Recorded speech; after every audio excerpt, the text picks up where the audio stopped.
Hi, welcome to the show. I'm Jayashree Purup. I'm editor MBTV. Uh, I'm talking about the use of technology to accelerate Project Elevate. Now, joining me in this show is Ravi Mundoli. He's co-founder and director of Nadi Information Technologies. Hi. Jerome Johnson, head of planning and monitoring cell PPMD IC LNT Construction. Sagar Thakur, general manager CEO office Central Monitoring and Control, Yoda Group. As you notice, we have the guys who are actually monitoring the project, making sure that projects happen on time. Now, Ravi, I'm going to come to you first. Sure. The last few years we have seen, I mean, the last 2 years we were trying to fix the problems of the past, where projects were wildly off schedule, even in terms of technology, in terms of delivery timelines and so on, we were wildly off. After RERA, we have seen at least that there is at least there is a predictability of some kind of timelines. Help us understand what your technology does and how will it bring more predictability into this industry? Thanks, Ashley. Thanks for having me. I think the problem or the pain that we're trying to solve is that as you go higher and higher up the project management organization of any organization, whether it's a contractor or a client, it becomes harder and harder to keep tabs on where you stand and how much you're off of where you ought to be. And this is not just in terms of time, this is in terms of cost, this is in terms of quality, this is in terms of safety, whatever, all these axes along which projects have to perform excellently.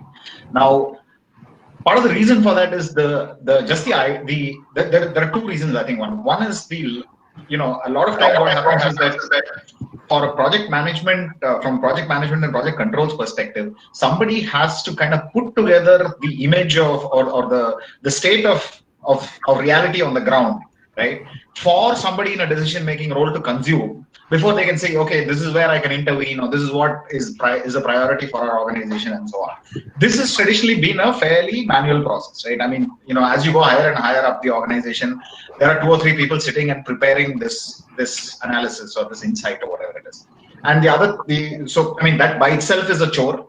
The second thing that happens there is that by the time it is presented and decisions are made, reality has moved on, and so you don't have sort of you're always kind of operating in the past in some sense. And a lot of the analytics or the analysis that you can do, I mean, I think really we can. Tools and technology today is available where you can actually put together a much more realistic, closer to the ground truth kind of a picture of where your project is, and this goes away from traditional technology for project management like your planning tools and things like that, because they only capture sort of the plan, or they're more like a wish list for your project. But what has really happened on the field, what the cross impact of things that are delayed and things like that used to be traditionally kind of harder to do, and which is why people used to spend time doing this manually. And now we have at least embarked on this journey of trying to federate the data collection so that it's not the job of one person or 2 people to kind of sit and collect all the data on the project, and automate the analysis and the insights so that you don't need to rely on a very manual process, and sort of the technology will come to you with the red flags and with the deviations and with the thing. That's essentially what Impulse, at least that's the vision for Impulse in a sense, and we're trying to realize it in various ways at various times. Jerome, I'm going to come to you. L&T is known for its the quality of construction. It is a benchmark in the industry of sorts. Since when have you been using Impulse, and what has been your response to the software? Hi, Jayashree. Thanks for having me. So when you take L&T as such, we have been using Impulse for the past 4 or 5 years. And it's not only in the real estate space, but as an infrastructure as a whole. So we have been using them predominantly for the sequential kind of jobs. And so where they play a crucial role is, as Ravi was telling, in terms of getting the data from the site, because the length and breadth of L&T is just very huge. So we are diversified into multiple places, multiple geographies. So that's the thing. So data availability is very crucial. See, when it becomes big, what is happening at the ground to analyze and to get that data itself takes some time when you go big. So that is where technology is helping a lot in terms of making the visibility and making it transparent. Like what is happening on the ground is to be known to the top levels and the management so that decisions can be taken. Otherwise, what will happen? A delayed decision is more like not having any decision in place. It's more like done and dusted. So that is where it is helping.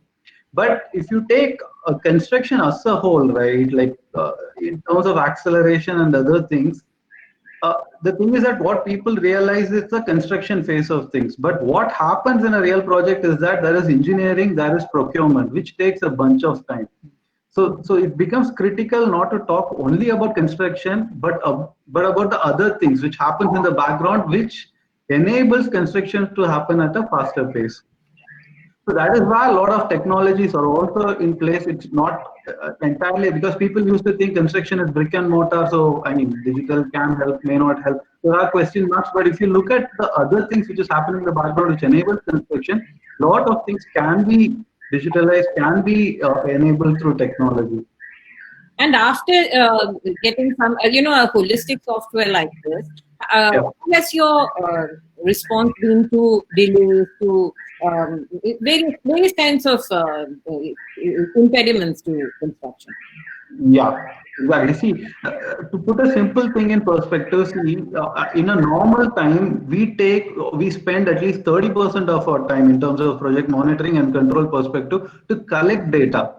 And then time is very limited to do analysis, like what to do with this data, what actions is needed. But when data is made available to you right at the beginning, you can spend more time on the analysis phase or the decision making phase. Like, okay, I now know what is happening. Let me just put my extra time on understanding or to take decisions to make it right.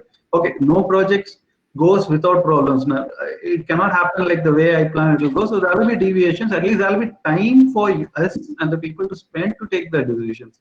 So that is where it matters the most. Sagar, you represent India, right?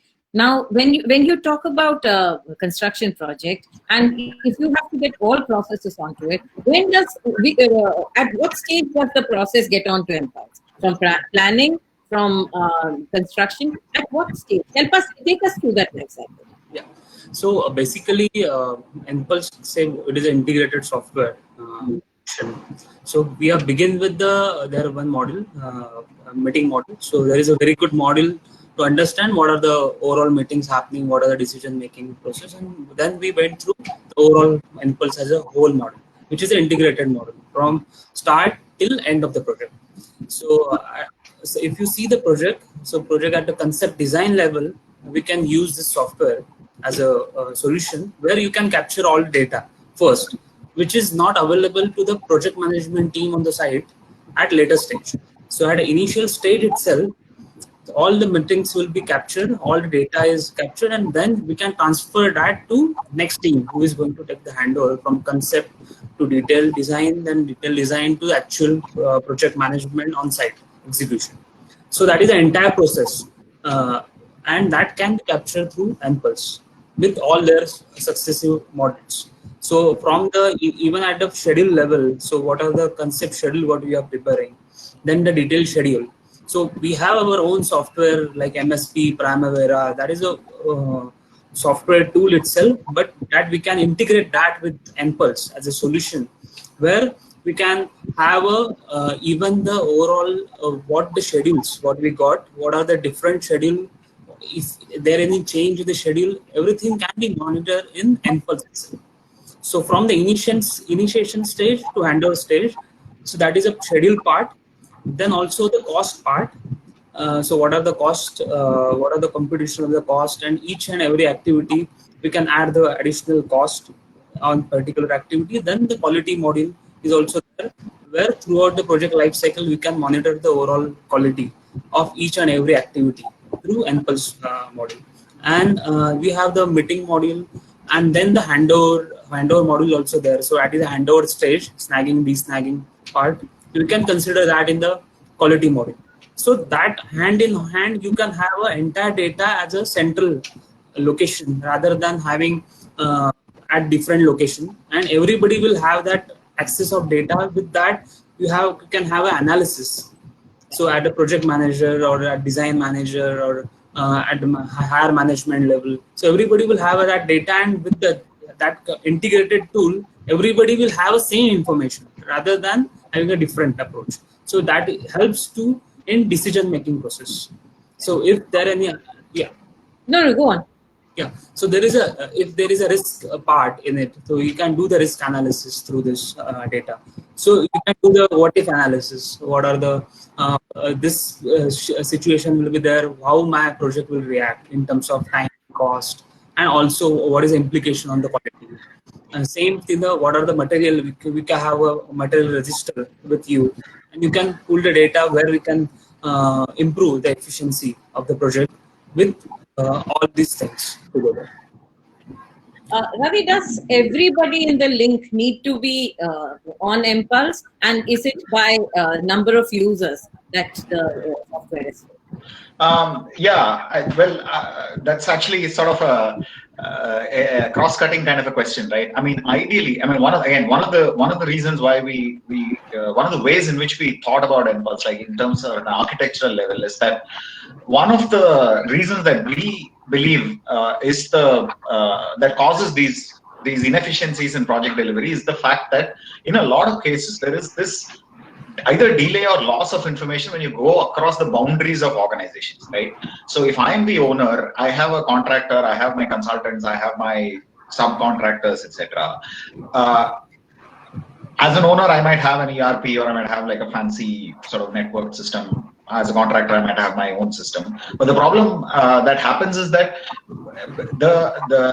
the information slows down when you have to cross from one of these organizations to the other, because neither of them is on one system, right? So we like to think of it as, what we need to really smoothen or unglue in some sense is this chain where everyone should be able to use this as a collaborative kind of an environment where we want to, the more people are on it, definitely the better. And there is definitely an aspect of change management. You have to take a judicious call on, literally who you put on it. But the more organizations that are there, the better, which are part of your project ecosystem. Obviously, then the concern comes up as to, well, is this, that many more logins? And in the early days, when we were much more wet behind the ears, we tried to adopt the classic SaaS login-based pricing. And it turns out that they will create one login and everyone will try to put the data using one login because it appears to be cheaper, but that completely defeats the purpose of this analysis and this thing. So today, the way we are approaching it is that we want to remove that fear that, if you have more people, you're going to end up spending more. If your unit of cost and revenue is the project, our unit of cost and revenue will also be the project. So that way we remove the concern around the fact that we encourage more, all the more people that you can have on the system. It leads to better richness and higher quality data, and that collaboration is really is a big part of what that inter-organizational, that boundary is really what we want to break. And also we fully recognize that everyone has boundaries for reasons. I mean, there is data you want to exchange and there is data you don't want to exchange. So it's also built with a very strong emphasis on need to know basis, right?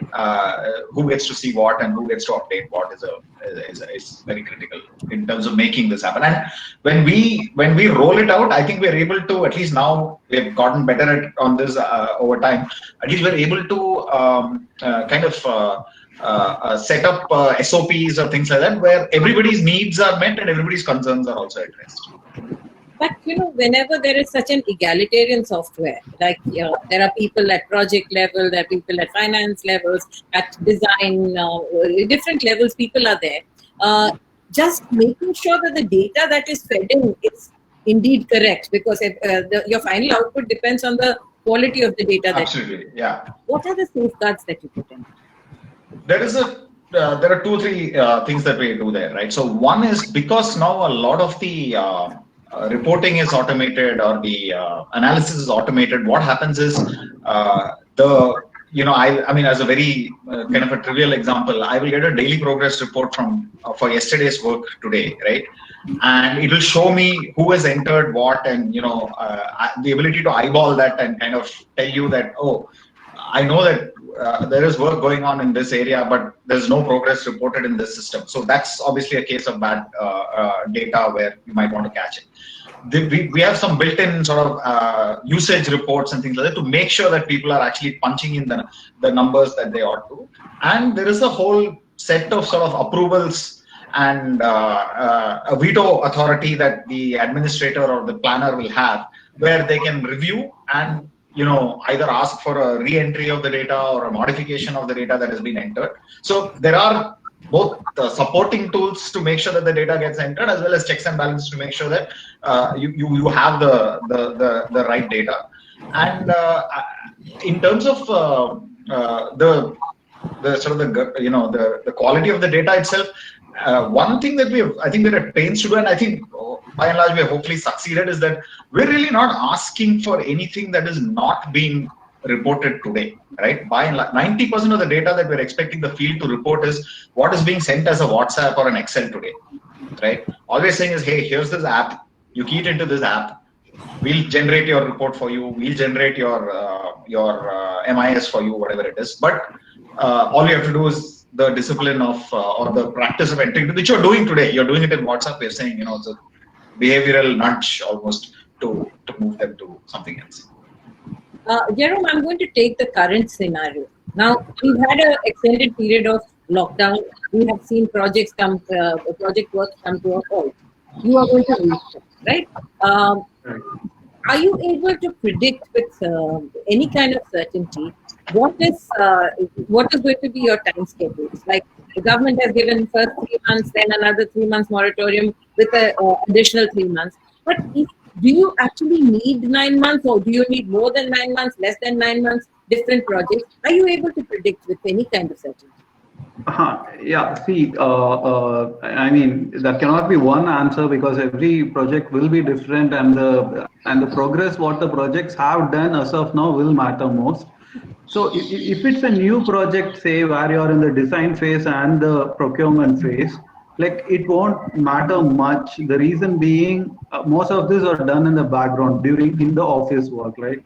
Like finalizing the suppliers, doing the design, using Draftsman and this thing. So that can go on. So project progress won't be affected that much if you're in the initial stage of the project.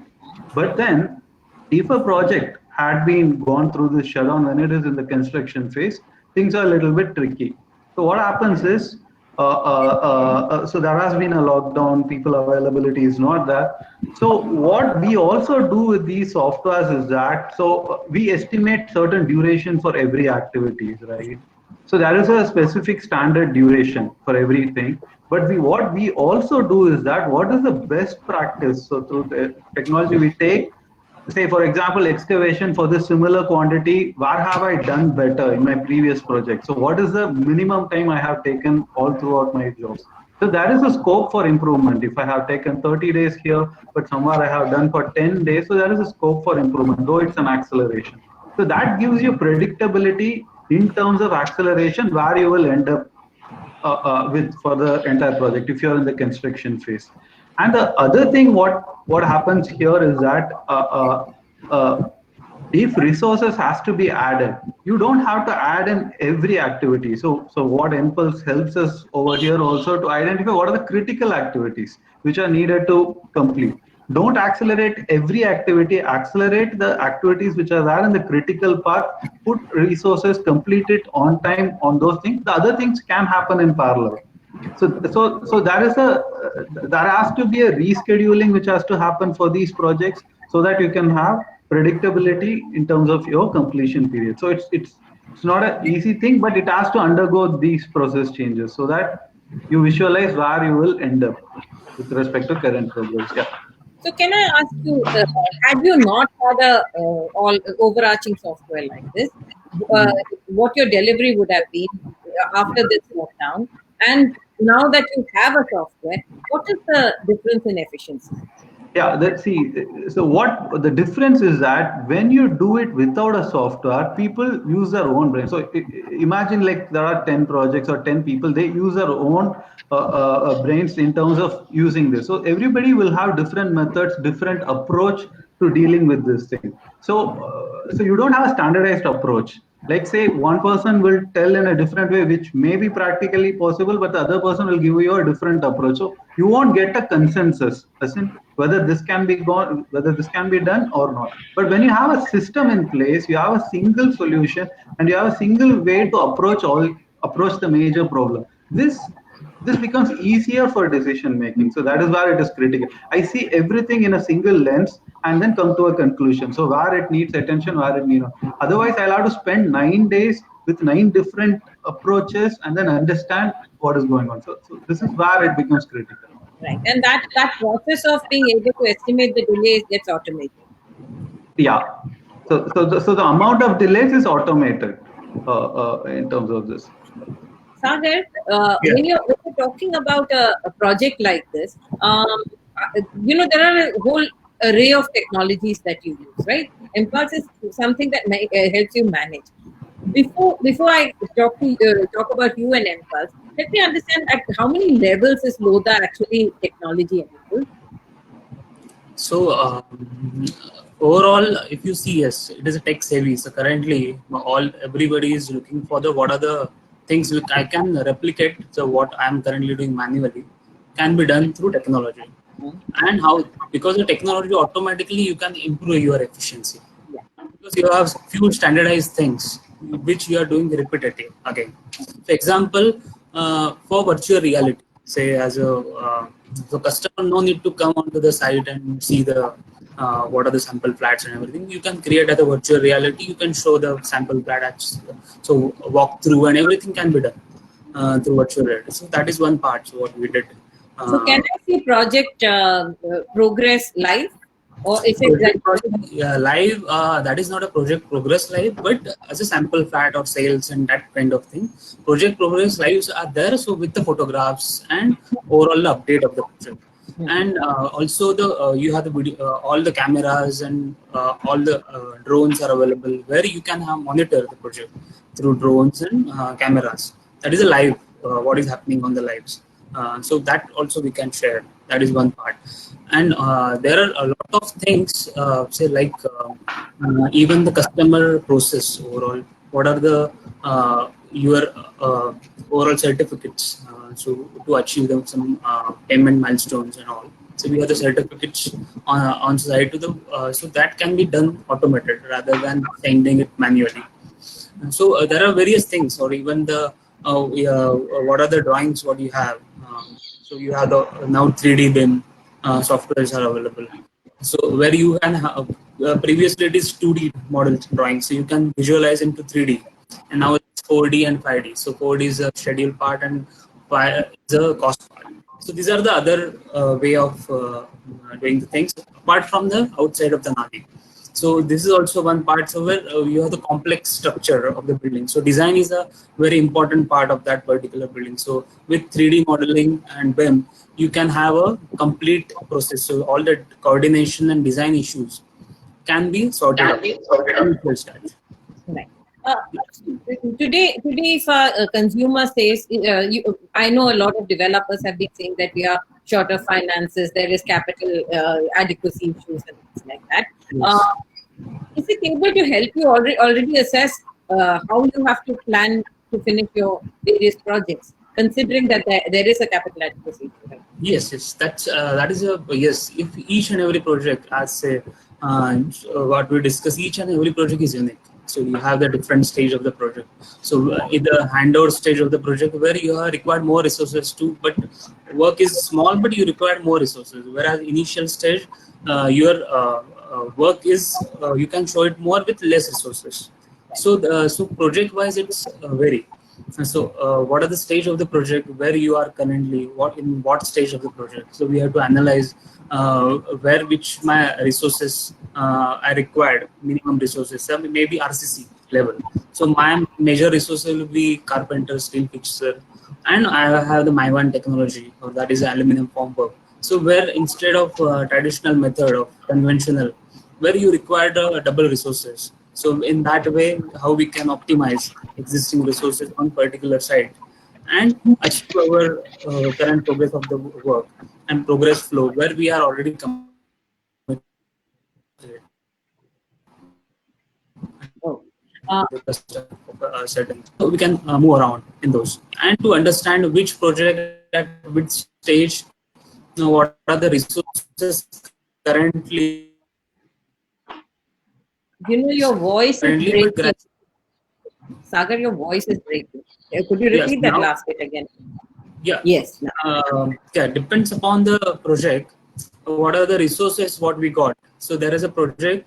What are the stage of the project? Also the resources currently available with the resource crunch, and at the project level where we can add the minimum resources and get the maximum output. So, and what would the things we can automate in this, or what are the precast things we can do, modular things we can do. So these are the things what we can do. Can this technology intervention actually help you fast track the delayed project? There has been a period of delay. Can it fast track? See, these softwares are only the guiding point. Okay, it's help you to the standardization, the process. Yes, but it's help you to decision making, knowledge management. So what are the things you have the entire knowledge management bank with you? So what are the things you did? What are the exact resources required? What are the so all the things are finally on your end to how you can streamline the process. So it's definitely help to streamline the process, yes, but not that physically. Physically, is you require the resources, equipment. That is a part. Only it will help you and guide the process flow, and you can help you to see the benchmarks. So you can create the benchmarks. So these are the benchmarks level I got. This is a minimum throughput I required. This is minimum resources I required, and this is the way I did. And maybe you did few wrong things, or we are not able to achieve those targets. So you can improve the process. So you can analyze the two different projects. So in this I did in 10 days, and this I took 15 days. Why it is 8 days? So you have the other overall knowledge management things. So all the activity level, what are the you things you did the things better, so you can implement here, or in that 8 days how you can reduce to 6 days. So this kind of thing you can think, and you can optimize your process, and thing can be streamlined. So that is a main help of the software. Ravi, what is the acceptability of this? These are both large organizations, Lodha and L&T, leadership positions in the market. What about smaller organizations? What is the acceptability of the software when it comes to somebody who has 2-3 projects? Is it still viable? Yeah, absolutely. I think it's viable, and we have even done it for when scales are smaller. In a sense, it's almost that large organizations have larger pools of well qualified people who can fill in when in the absence of technology. But in smaller organizations, I think it's almost like it fills a hole in terms of a skill set that the organization may not have, or may not be able to have, certainly at the scale at which a Lodha or L&T will have.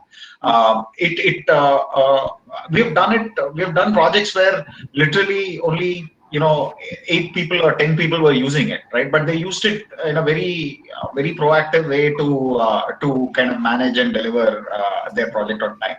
So I would say that definitely that, I mean, the sponsorship has to be there. I mean, there is somebody, and I think both Jerome and Sagar will probably testify to this, which is the reason why it works sometimes is that, or in fact, quite often is that there is somebody who says, I want to see, I'm going to use this seriously, and I want to see the output on a week-on-week basis or whatever it is, and then you'll really start to reap the benefits of it, right?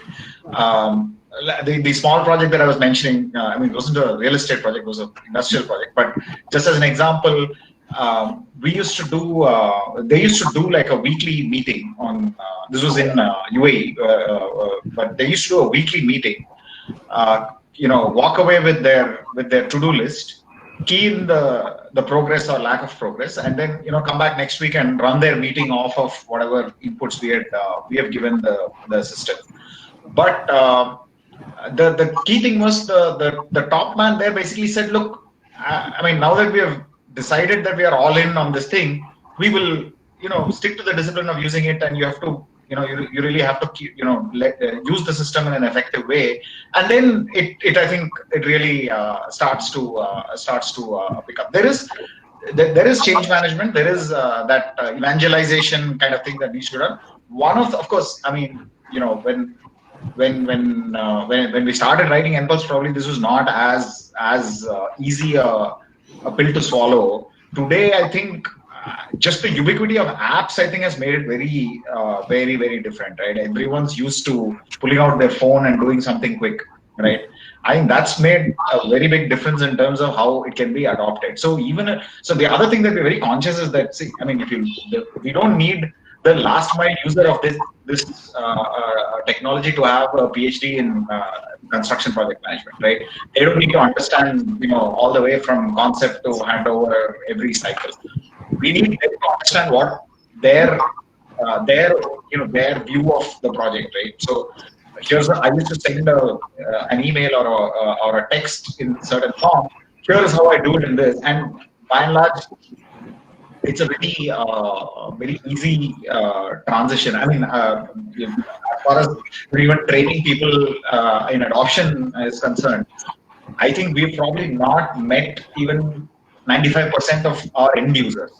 If we have directly face-to-face, as Nadi, we have probably face-to-face interacted with 5-10% of our end users. The rest of it is either they're learning from someone else, or they're downloading it and able to pick it up themselves. So at the level of the individual day-to-day user, as well as up the chain of command, if you will, there is relevance and acceptability regardless of the scale of the project. Do you need a lot of firewalling? Like you said, the guy on the project site may not need access to everything that is there. Absolutely. So we do allow that. We enable that, right? So the controller, let's say the planner or the administrator, has the keys to the kingdom. But then on a very, very need-to-know basis, they decide who gets to see what and who doesn't get to see what, based on the responsibilities. So it is both a access control as well as a responsibility assigning kind of a system. So I can say, go to my first hour, pick my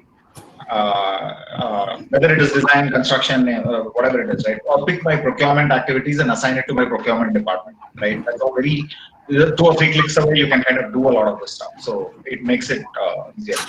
We just have to sensitize them to the fact that this is available, and you don't have to worry about things going out of hand from your control. So the administrator is from Nadi, or the administrator is from the organization? Usually what happens is, when for the first project or so that you onboard, it will be a mix, right? I mean, we have a delivery model where we're in the trenches, so to speak, while this is being rolled out. We certainly don't think that this is the kind of thing where you can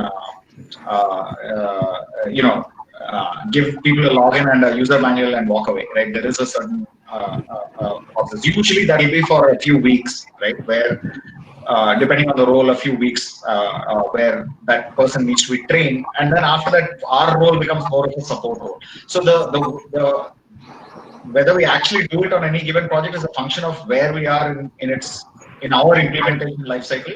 We may be doing it at some point, but we will, back off as the client starts gaining control over the system. Jerome, when you're exiting this lockdown and your projects are starting, like you said, there will be a project which has been far more efficient vis-a-vis another project which has been less efficient.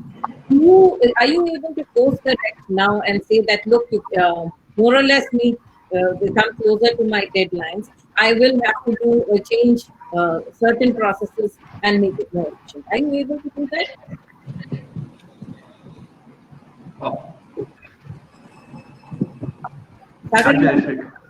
Hello? Yeah, please. Yeah. Yeah, Sagar? Yeah.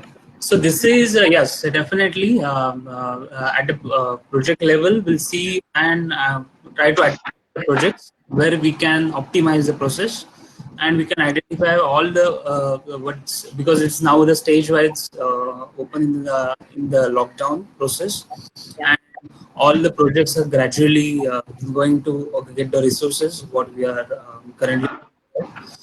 Then each project have their own stage currently, and what I mentioned previously that we already need to identify the projects where and what are the stages Yeah. and what are the current resources, what is the current requirement of the resources, and where we can change the process, or uh, how we can optimize the process, how we can add the things with existing resources, and overall to go ahead rather than because things are happen that's already happened, so you don't have you go back and but to get that tempo, so what you are if you are at the March level at 100% to now to gradually from 20, 30, 40, so you have to build up that in terms of resources, your existing staff, your suppliers, so that, where are bottlenecks? There are a lot of bottlenecks in entire system. So you have the government approvals, you have the supplier maybe stuck up somewhere, so your consignment coming from say Tamil Nadu, and so now you are receiving Maharashtra and Pune. So all those is to part of the entire process. So you have to get hands on each and everything, and to see where you can add the thing. So this is the time where you can do all your homework. So it is once by next 15 hour days, you will be in a better position to tackle all these issues. So you already got all the issues in with you, and now to you have already prepared a strategy how to tackle those, and so you can bring back to that March level in the month of July or August where you can. Very realistically, when will you be able to estimate efficiencies? Because your labor is not available at present. Your supply chain things are broken right now, and they have to be fixed. And also, I think during, and what I'd like to know is during this lockdown, while all of you were working from home, what were the fixes that you were able to do so that as soon as different problems get fixed, you could. So in that, what we discussed previously, that critical activity will focus on the critical activity currently, where my focus will be on that, where I can give with minimum resources, I will give the maximum output. So I will focus on those activities, and to streamline those activities, the overall process. Yeah. Because see, finally you require the equipment, labor for do everything. Same like at your home. So if you compare, you are doing most of the things by yourself, and you don't have your mates and all. But certainly once if you have two mates currently, one will be there, you are doing the work. So in that way you are trying to use existing resources and to fill those gaps. So you have to move around your resources a little bit from rather than fixed resources, and put your resources on your critical activity, which will give you the maximum output. With this software, it will come to now. That is the main thing. It's the overall you already have a knowledge bank which is created. You already have previous decisions. You already have the overall output throughput, and what are the critical activity, what are your lead times. So based on all the data you got, so you have to sit together to do the analysis part. So that's the best you can do, and how to mobilize your resources and how to optimize them to use for your activities where you can streamline the activity, and on the critical activity how you can your project will be through running rather than stuck up. Ravi, when the company which already has Impulse, let's assume there were 10 towers to be built, 2 towers are at much more advanced stages. Is there any scope of using new, faster technology to speed it up, or is it only for new projects like that? You mean for an existing? Yeah. I mean, ideally, I think new projects would be better. I mean, once you start from a clean slate, it is better. But we do have projects where we've had to catch up from an intermediate phase. Much like how you would transition from a manual system to any kind of IT system, there will be a phase of catching up the data in the system to match reality, but it's not impossible. Depending on the complexity, it's you'll have to spend some time on it. Also, probably as far as the schedule, the quality, the collaboration, the physical progress of the project itself is concerned, it's actually pretty tractable. I mean, you can actually start from the middle and kind of catch up and move on. Probably, I think the area where it gets more involved is when detailed sort of cost tracking is involved, because then you need that transactional history of the past, which is which needs to be modeled into the system. But even that we can do. I mean, so the point is, I think the way we would do it is you take a cutoff date and sort of assume as though you've just kind of just hit that date in one shot, and then from then on it becomes an incremental kind of a day-on-day kind of a system. It's possible, doable. We've done it, but yeah, definitely it's easier when you do it right at the beginning. I mean, not to mention everyone's frame of mind is also far more moldable towards the new thing when you make a new start, especially when you're in the middle of the thick and thin of execution. You might actually not have that kind of mental mind space to focus on something like that. But if we've done it, yeah, it's doable. Jerome, I'm going to bring the same question to you. You have like 10 projects that you are monitoring. Out of them, 2 projects at an advanced stage, 2 projects there are more problems. But one project you don't have labor.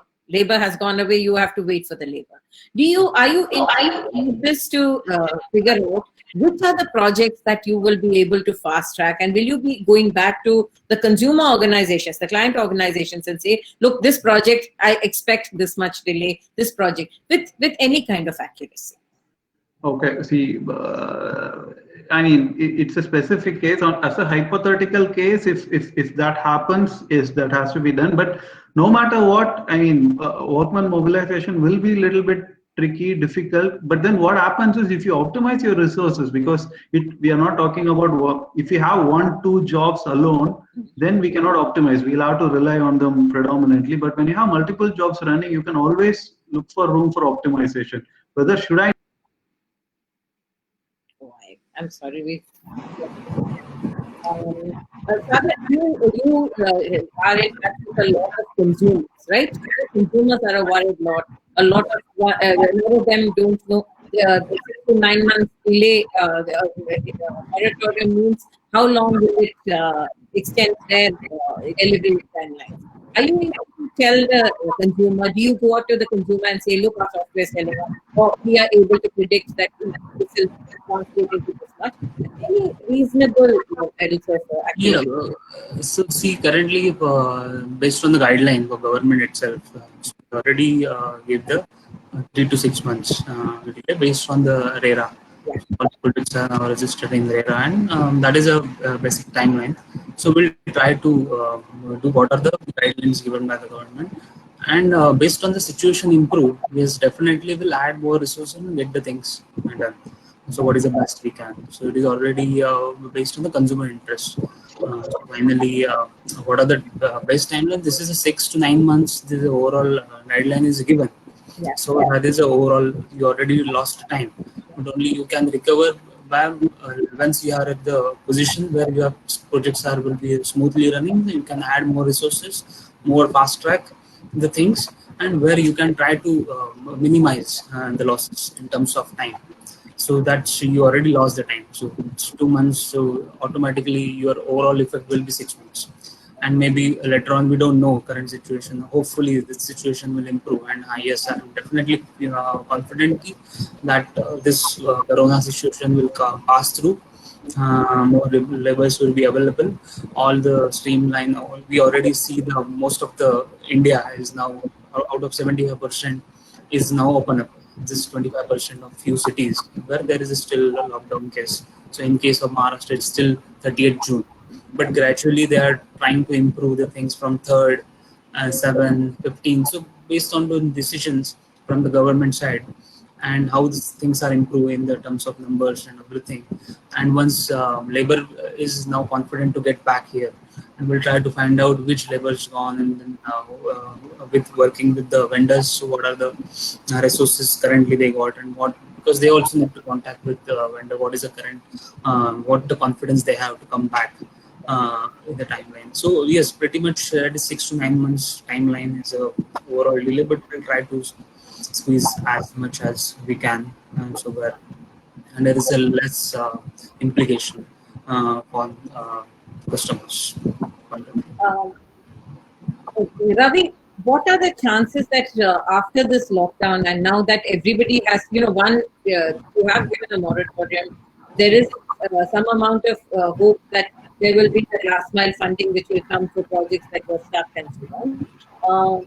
Adoption of technologies in the Indian real estate sector, do you expect it to step up soon?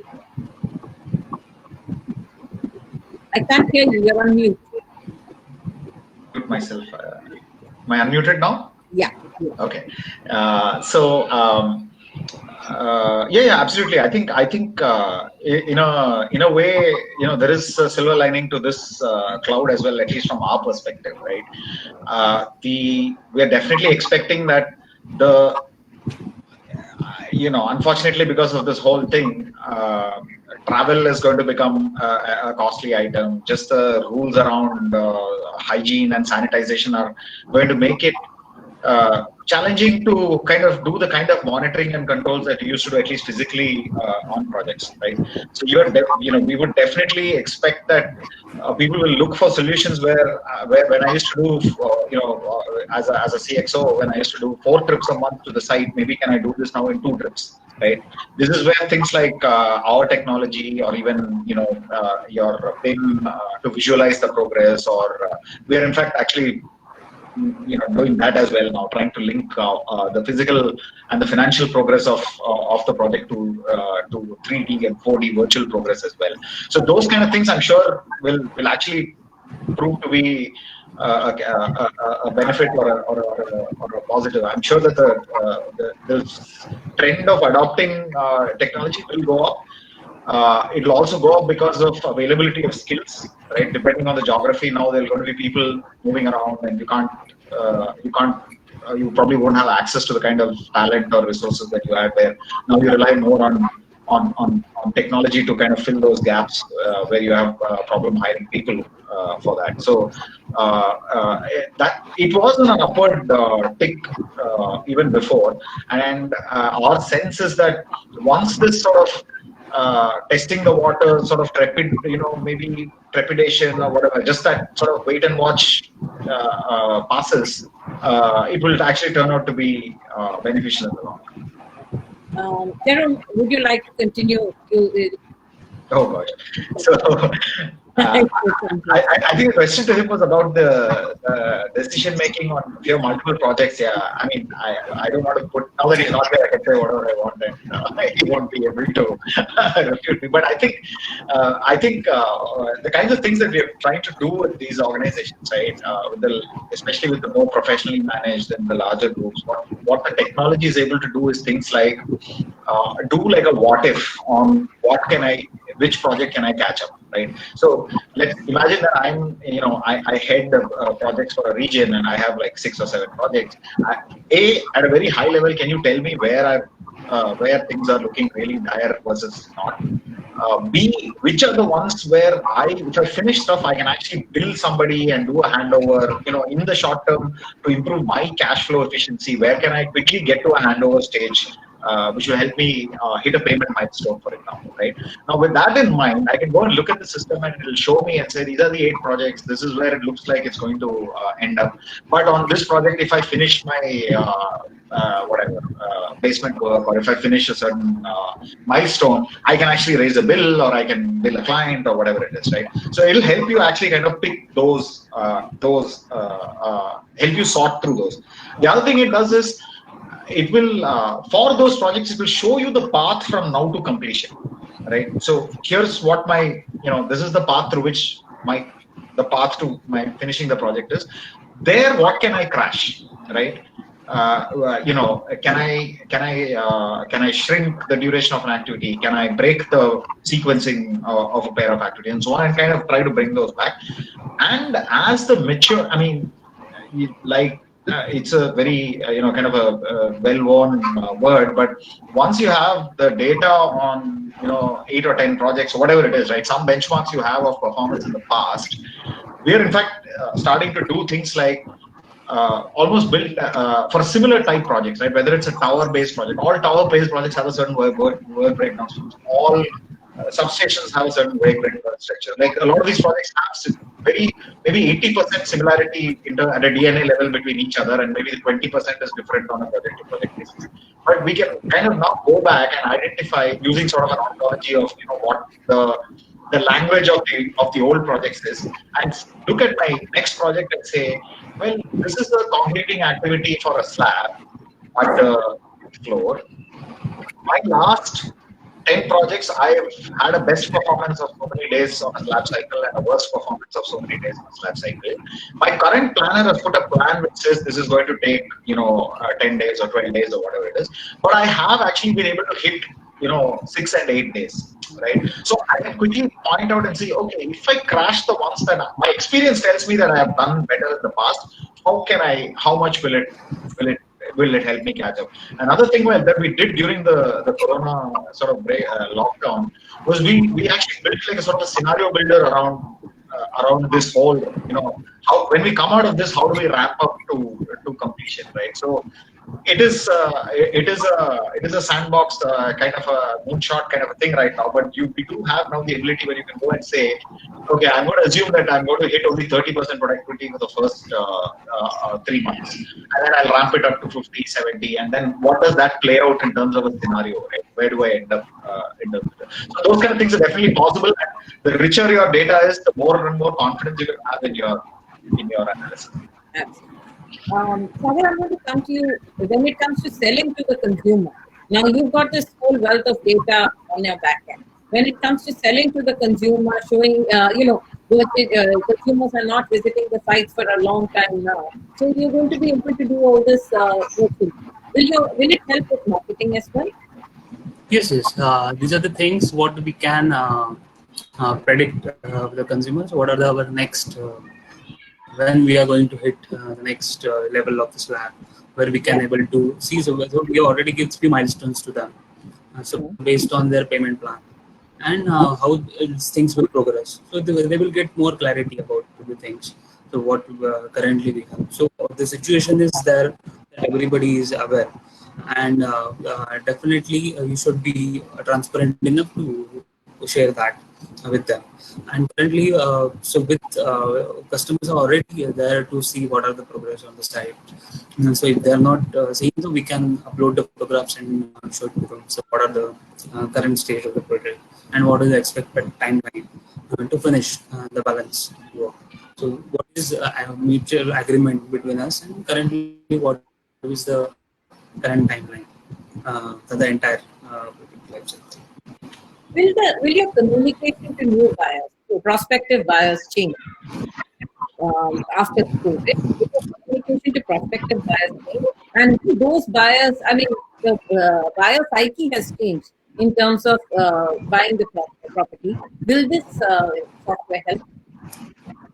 Yes, currently this is definitely help even from the buyers, because more and more buyers now, government is already extended the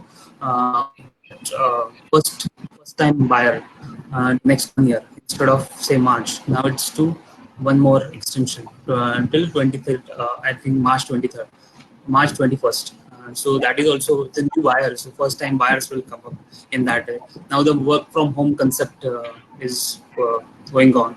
In that way, consumer is more thinking, rather than currently what they are staying at rental home, they prefer to have a affordable home, what is currently. So if you see most of the places, most of the big developers, everybody is trying to get into the affordable segment, and that is a help itself for the buyer. So what are the more competitive products are available market. If you see 3-4 years before, so most of the 2 or 3 BHK apartments, so now you have a more affordable apartment across the city in Mumbai. So previously, anybody you asked that Mumbai is very difficult, all the prices are above 1 CR and all. So it is difficult for anyone to purchase. Now you can have a price point, and Thane itself you can have an apartment in 50 lakhs.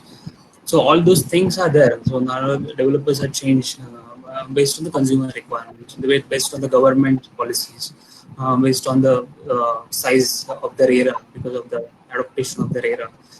Then what are the benefits? Government is giving more onto the so affordable homes. So all those are, yes, definitely that will improve the overall requirement of the. So buyer will come definitely once things stabilize. So if you see the overall market, yes, all if you are directly affected, you are not affected.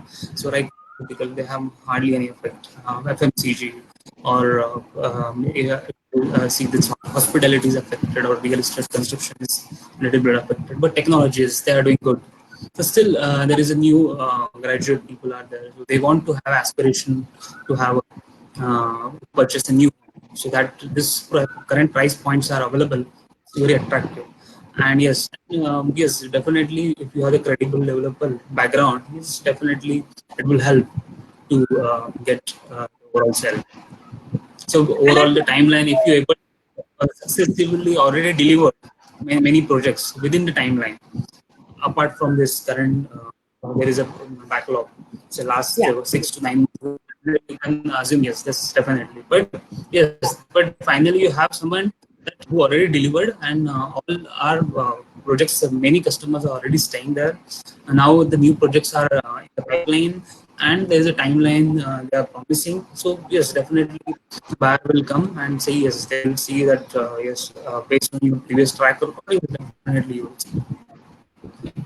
Ravi, we are So seeing, automatically it will be a good sales point. right. Ravi, we are seeing that we did a survey ourselves on our consumers, and we found that about 30% of consumers said they're going to drop out of the market for the time being. And the remaining 70%, many of them said that they are going to actually, it's not just the affordable housing. Whatever my target was, I'm going to drop it a little bit and I'm going to conserve some cash, right? Now, this consumer who's planning for the future, like Sagar said, with the lockdown, a lot of people have decided that they want their own house and so on, but they will probably scale down. They will look at where to buy, how to buy. What we realized is most of them are, the fear of delayed delivery is so high that everybody is looking at completely ready to move in projects. Now, all projects are not ready to move in. A lot of projects are under construction. Is there something that in this planning process that can bring the, give the consumer the comfort that I know that even if I buy this project, I'll get it a little cheaper because it is under construction, but I will be able to predict the delivery. Not only because there's a track record of delivery, but because there is a system that's telling my developer. Right. I think, I mean, I think to just kind of take off a little bit or riff on what Sagar was saying, right? This is at this point is going to become very crucial that the consumer has confidence that I'm going to get my flat. They will have a certain tolerance in their mind for a delay, but that my developer is watching out for me and serious about making sure that I get my flat or my home in time. Everyone was probably able to empathize with the situation right now in terms of there will be some sort of delay, but in a sense I think now the technology, beyond the operational efficiency and the efficiency of just helping you get things done better, it also becomes like an important messaging tool in terms of improving confidence in the buyer about the developer's seriousness and the way they're going about their professionalism and their thing. We've even not now, but in the past there have been cases where a developer has come to us and said, can I put like one flat on the system and give my buyer access to the module so that he can just see, like, that stuff is happening, the handover is going to happen on so and so date, my site guy is updating progress, and at a level at which they can understand, maybe that where it's going, or show me like a visual kind of a progress of what is done and what is not done, kind of a thing, right? Rather than have to go to the site and things like that, just to give that confidence that I've not been forgotten about, right? So in that sense, I'm sure that's a very interesting way to leverage the technology, and especially since we're building it with the safeguards around who gets to see what. I'm sure that you can. It's like a toolkit, right? It's like we are giving you 18 or 20 different tools, and we can definitely use them selectively and carefully to chisel what we want out of it. One of those things being, hey, I want to bring my, it's important to me that my buyer has confidence, and I want to fold them a little bit more closely into the process, and here's how we can do that. Definitely that's possible. And I would say it's a good strategy just to gain confidence and keep the juices flowing. And that's where I'm going to conclude this show. There are many positives for the developer. It brings predictability. It brings a certain level of quality assurance, finance predictability, able to modify things to meet the deadlines and so on. For the consumer, it actually means that there is a way of predicting that your projects can actually be completed. And if developers choose to do that, they can come back to you and say, look, this is where your project is. This is how much time I've lost. These are the challenges that I've faced in terms of labor, in terms of finance, in terms of materials, and so on. However, I can help you work with me so that I can keep showing you that my supply chain is back. The needle is moving, yeah. And it's a confidence building measure. And maybe there will come a new era where there will be much more trust between a consumer and a developer, between the lenders who are saying that there's way too much risk in lending to real estate. Maybe the lenders themselves will say that, yes, there is predictability in this industry. Thanks so much for joining. Thank you. Thank you very much, Jayashree. Thank you. Thanks, Jayashree. It was a pleasure. Thank you, Ravi.